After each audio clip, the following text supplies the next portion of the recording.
Bismillahirrahmanirrahim. Assalamualaikum semuanya. Apri Sulistianingsih di sini. Di video kali ini aku menjawab permintaan teman-teman subscriber untuk aku buat soal UKOM dan SKB Bidan KB Part 3 tentang efek samping KB. Nah, seperti yang kita bahas di video sebelumnya, bahwa kalau khusus materi kebidanan itu soalnya mirip-mirip dan sama seperti soal UKOM dan SKB. Jadi aku jadikan satu. Tapi kalau soal kesehatan umum, aku nanti videonya terpisah ya. Soal tentang efek samping ini terdiri dari 10 soal. Yuk kita langsung lihat. Soal UKOM dan SKB Bidan yang pertama. Diagnosis apakah yang paling mungkin pada kasus tersebut? Nah, seorang perempuan umur 27 tahun datang ke PMB dengan keluhan utama mengalami bercak sedikit. Nah, yang perlu dibatasi adalah bercaknya sedikit di jalan lahir selama 2 minggu ini. Saat ini menggunakan KB suntik 3 bulan. Nah, kalau sudah seperti ini, jawaban yang paling tepat itu adalah seputing ya.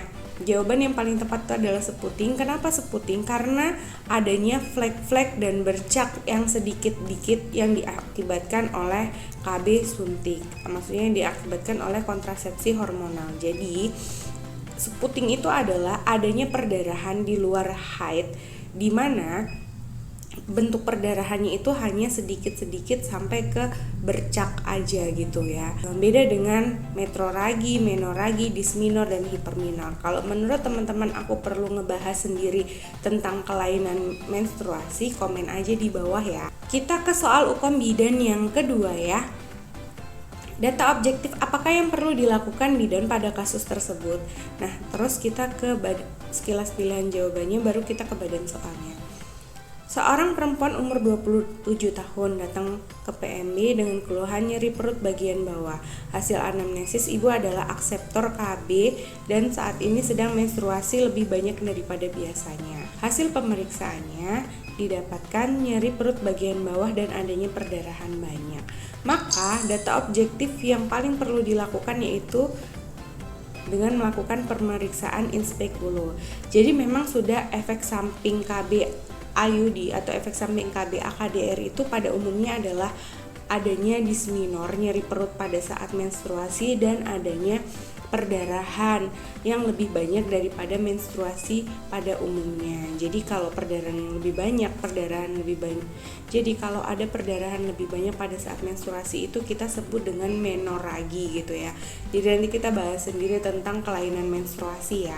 Nah, yang paling tepat itu adalah inspekulo. Jadi kita harus melakukan pemeriksaan seperti apa perdarahannya dan bagaimana. Jadi kita memastikan perdarahan dari jalan lahir itu bukan dari sumber yang lain gitu ya.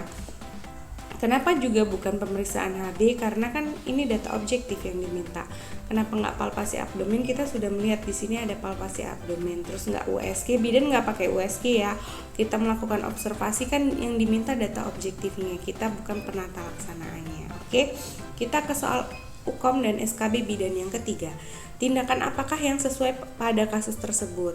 Kita lihat ke sekilas pilihan jawabannya, baru ke badan soal. Seorang perempuan usia 41 tahun P2A0 datang ke PMB dengan keluhan utama perdarahan banyak saat menstruasi. Hasil anamnesis, ibu ingin melepas AKDR yang dipasang selama 3 bulan ini. Hasil pemeriksaannya semuanya dalam batas normal, HB-nya juga dalam batas normal. Nah, tindakan yang paling tepat itu adalah kita melakukan konseling efek samping AKDR. Kenapa kita nggak langsung mengganti kontrasepsi? Karena dari tanda-tanda vitalnya ibunya itu masih dalam batas normal, dan ibunya hanya perlu tahu bahwa orang yang menggunakan alat kontrasepsi AKDR itu memang commonly menstruasinya lebih banyak dibandingkan dengan orang yang menggunakan KB hormonal. Itu yang harus dipahami ibunya, sehingga ibunya harus tahu. Dan penata laksanaan di sini tuh biasanya kalau HB-nya itu masih dalam batas normal, terus nggak ada keluhan yang lain, itu biasanya kita hanya perlu memberikan tablet FE dan konseling efek samping KB AKDR gitu ya. Kita juga nggak langsung melepas IUD kecuali memang ada tanda-tanda kegawatan di sana. Oke, kita lanjut ke soal UKOM dan SKB bidan yang nomor 4. Tindakan apakah yang paling tepat pada kasus tersebut? kita sekilas pilihan jawabannya baru kita ke badan soalnya. Nah, kalau dari sini kita lihat ternyata seorang perempuan umur 29 tahun datang ke PMB keluhan semalam berhubungan dengan suami namun curiga kondom yang dipakai bocor. Nah, kalau sudah tahu seperti ini maka kita tahu pilihan jawabannya adalah morning after pill. Kenapa kita penggunaan morning after pill? Begitu bocor maka efek kontrasepsinya itu akan hilang karena sperma meskipun dia hanya 1-2 tetes tapi jumlah spermanya itu banyak dan itu memungkinkan untuk terjadinya resiko kehamilan. Oke, kita nggak kasih progestin juga nggak kasih kombinasi karena yang bisa menggunakan adalah morning after pill atau kontrasepsi darurat atau kita sebut juga dengan pil postinor gitu ya. Kita nggak bisa menunggu siklus menstruasi selanjutnya kalau pas lagi masa subur tahu-tahu hamil deh gitu ya.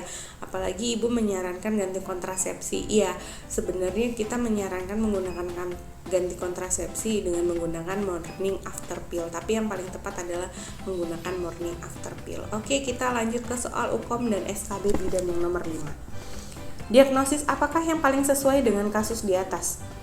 Nah, seorang perempuan umur 27 tahun datang ke PMB dengan keluhan utama mengalami perdarahan di luar siklus sejak 3 bulan yang lalu. Hasil anamnesis akseptor KB AKDR sejak 1 tahun yang lalu.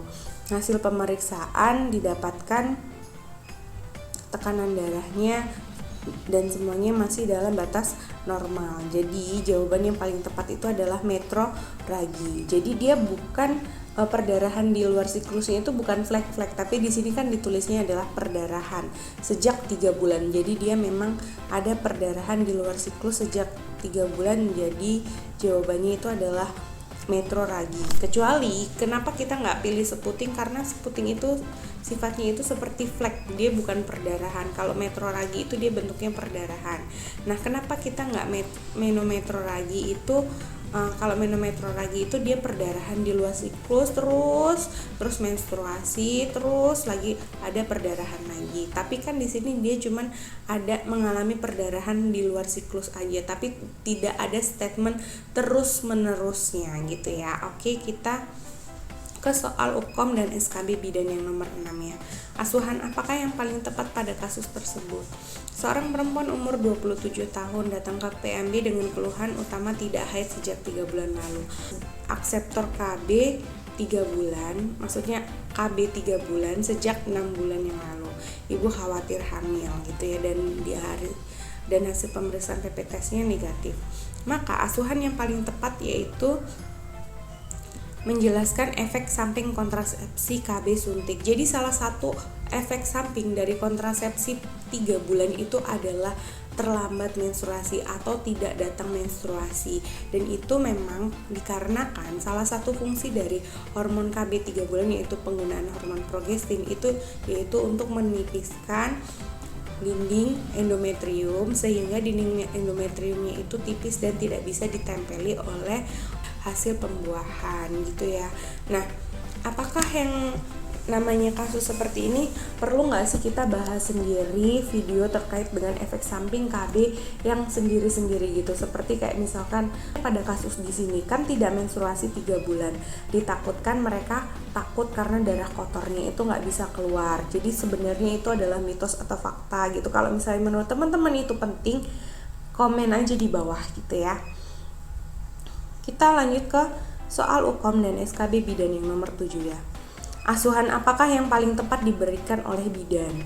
Nah, seorang perempuan umur 27 tahun datang ke PMB dengan keluhan utama mengatakan mual setelah minum pil KB. Ibu merasa cemas dengan keadaannya. Jadi jawaban yang paling tepat itu adalah konseling terkait dengan efek samping pil KB. Nah, memang efek samping pil KB baik kombinasi maupun mini pil itu akan menyebabkan kepala pusing dan mual. Kenapa? Karena tubuh sedang beradaptasi terhadap kadar hormon estrogen maupun progesteron yang tinggi di luar dari kebiasaannya.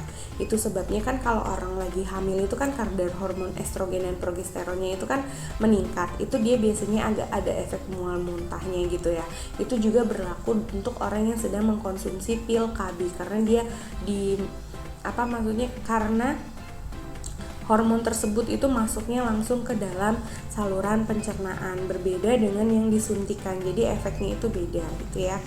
Oke, kita langsung ke soal UKOM dan SKB bidan yang nomor 8. Asuhan apakah yang paling tepat pada kasus tersebut? Sekilas pilihan jawabannya, baru kita ke badan soalnya. Seorang perempuan umur 27 tahun P2A0 datang ke PMB dengan keluhan utama mengeluarkan perdarahan bercak dari jalan lahir sejak 5 hari. Hasil anamnesis, ibu adalah akseptor KB suntik 3 bulan. Hasil pemeriksaannya dalam batas normal. Jadi kita lihat pilihan jawabannya adalah konseling efek samping KB. Ya, kita tahu bahwa penggunaan efek samping KB dari KB 3 bulan, 1 bulan, pil KB itu adalah masalah seperti perdarahan bercak. Beda, bukan metroragi ya, itu lebih mirip seputing kalau untuk penggunaan KB hormonal.